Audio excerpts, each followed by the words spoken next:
Perkenalkan, nama saya Herlina Apriyanti, NIM 1910416911, kelas pagi A2, mata kuliah Manajemen Pemasaran Internasional, dosen Adi Mursalin, SEMM. Baiklah, di sini saya akan mempresentasikan tentang perilaku konsumen, lintas budaya, dan perspektif internasional. Jika keragaman konsumsi tersebut banyak terjadi di antara segmen-segmen yang berada pada suatu kumpulan masyarakat, maka akan terjadi lebih banyak lagi keragaman konsumsi pada dua atau lebih kumpulan masyarakat. Para pemasar seharusnya menyadari serta mempunyai sensitivitas terhadap kemiripan-kemiripan dan perbedaan-perbedaan lintas budaya yang dapat memberikan kesempatan perluasan pemasaran serta kesempatan memperoleh keuntungan. Para pemasar multinasional harus siap untuk membuat bentuk pemasaran yang spesifik di setiap negara yang mereka tuju.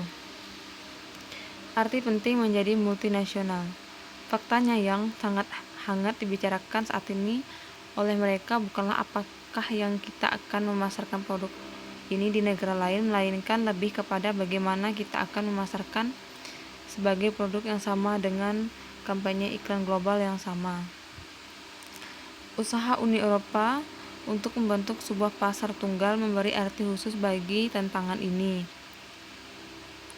Bermacam-macam alasan yang menyebabkan perusahaan-perusahaan menjual produk mereka ke seluruh dunia.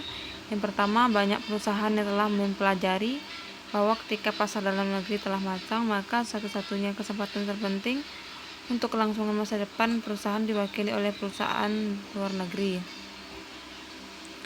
Memperoleh ekspos dari kultur lain. Dengan banyaknya kontak yang dilakukan konsumen dengan barang-barang dan gaya hidup dari orang-orang yang tinggal di bagian dunia lain, mereka mempunyai kesempatan untuk mengadopsi cara dan produk mereka. Sebagian besar, pengamatan konsumen terhadap budaya yang berbeda cenderung timbul dan inisiatif mereka sendiri. Tinggal dan bekerjanya mereka di negara asing atau bahkan perpindahan mereka ke negara yang berbeda. Sebagai tambahan, konsumen dapat memperoleh selera terhadap kultur yang berbeda dari kontak mereka dengan film asing, teater, seni, artefak, dan yang paling pasti dari pengamatan mereka terhadap produk yang berbeda dan tidak familiar di kultur mereka sendiri. Efek negara asal. Ketika konsumen memutuskan untuk melakukan pembelian, mereka mungkin akan sampai pada pertimbangan akan asal negara produk mereka yang mereka pilih. Para peneliti menunjukkan bahwa konsumen menggunakan pengetahuan mereka tentang di mana produk tersebut dibuat sebagai evaluasi pilihan pembelian mereka. Efek negara asal seperti ini berpengaruh pada bagaimana konsumen meranking kualitas dan merek mana yang akhirnya mereka pilih. Walaupun demikian, penelitian terbaru mengatakan bahwa ketika motivasi membeli mereka sedang tinggi dan ketika model spesifikasi produk tersebut sedang mereka evaluasi atau seperti menolak serangkaian produk yang dibuat di negara tertentu. Analisis konsumen secara lintas budaya. Analisis konsumen secara lintas budaya ini adalah usaha untuk menentukan derajat persamaan dan perbedaan antara dua atau lebih negara. Analisis tersebut dapat menyediakan pemahaman terhadap karakteristik psikologis, sosial, dan budaya konsumen yang menjadi target bagi pelaku pasar sehingga mereka dapat mendesain strategi pemasaran yang efektif. Persamaan dan perbedaan individu. Pemahaman mengenai persamaan dan perbedaan yang ada pada negara-negara sangat penting bagi pelaku pasar multinasional. Harus menyusun strategi yang tepat untuk meraih konsumen di suatu negara yang spesifik. Semakin banyak persamaan antara suatu negara dengan negara lain, maka pelaku pasar juga cenderung memakai strategi pemasaran yang sama. Sedangkan jika kepercayaan nilai dan adat istiadat dari target negara-negara jauh berbeda, maka strategi pemasaran lebih spesifik diterapkan. Efek waktu atau time effect. Saat akan mulai usaha baru di suatu negara, yang harus dipertimbangkan adalah pace of life atau ritme hidup yang berbeda antara satu negara dengan negara lain. Pace of life dapat diartikan sebagai seberapa banyak waktu yang dibutuhkan untuk mengerjakan suatu aktivitas.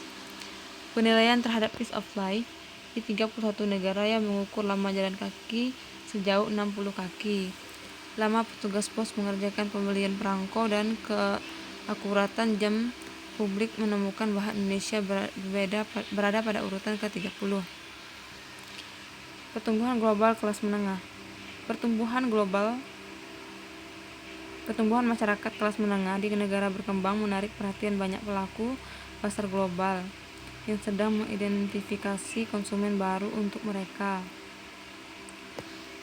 Masyarakat secara global, terutama di Amerika Selatan, Asia, dan Eropa Timur, dengan pendapatan per kapita $5.000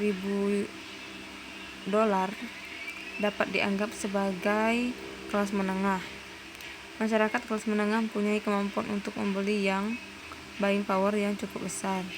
Misalnya kelas menengah di Cina merupakan target pasar untuk TV dan komputer.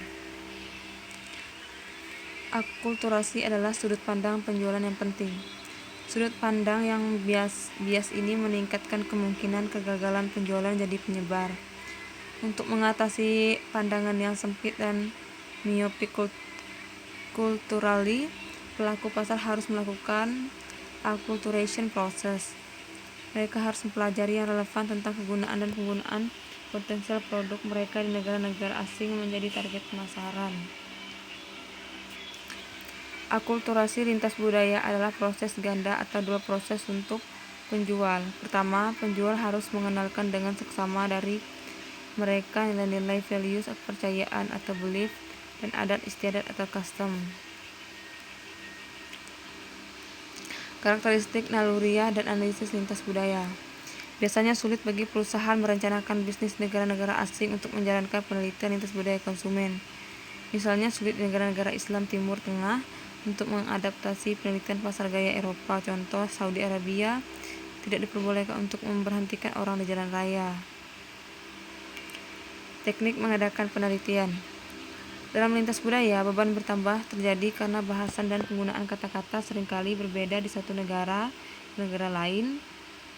Masalah lain pada penelitian perdagangan internasional atau bahkan 20 poin skala mungkin dibutuhkan.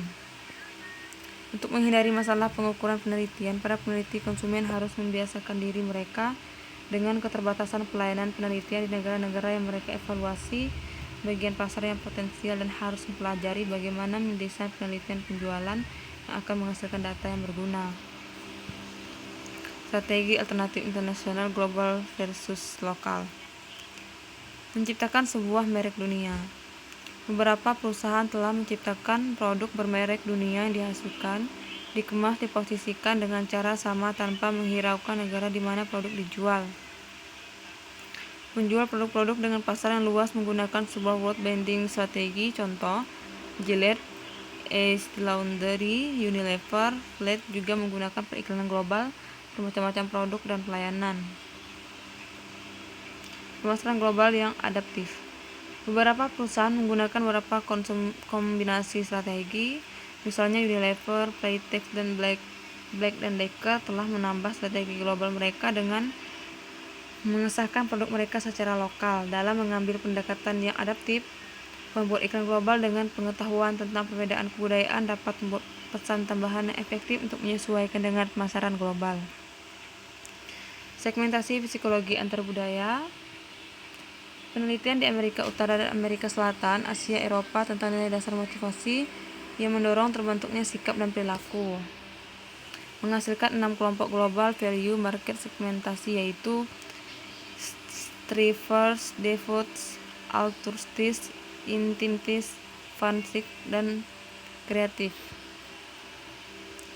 Kesalahan marketing atau kegagalan dalam mengerti perbedaan.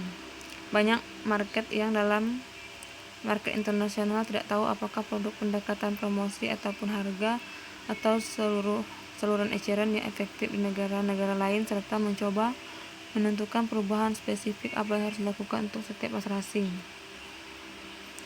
Masalah produk.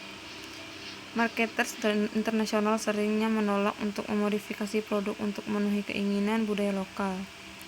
Marketers Amerika menjual produk makanan di Jepang seringnya menemukan kesulitan yang akhirnya mengharuskan mereka mengubah karakteristik asal produknya. Contoh lain, perusahaan besar Kellogg berusaha menghindari berbagai jebakan budaya yang berhubungan dengan pasar makanan yang cross-culture dalam ekspansi internasionalnya. Masalah promosi. Ketika berkomunikasi dengan konsumen di berbagai negara, pesan promosi harus konsisten dengan bahasa dan budaya yang tepat dengan target masyarakatnya. Masalah harga dan distribusi. Marketers internasional harus menyesuaikan peraturan harga dan distribusi mereka dengan kondisi ekonomi dan tradisi lokal. Sebagai contoh, di banyak negara berkembang, produk ukuran kecil sering menjadi keharusan karena konsumen tidak dapat mengeluarkan biaya yang banyak untuk ukuran lebih besar, yang lebih populer di US dan negara lainnya. Sekian presentasi dari saya, akhir kata saya ucapkan terima kasih.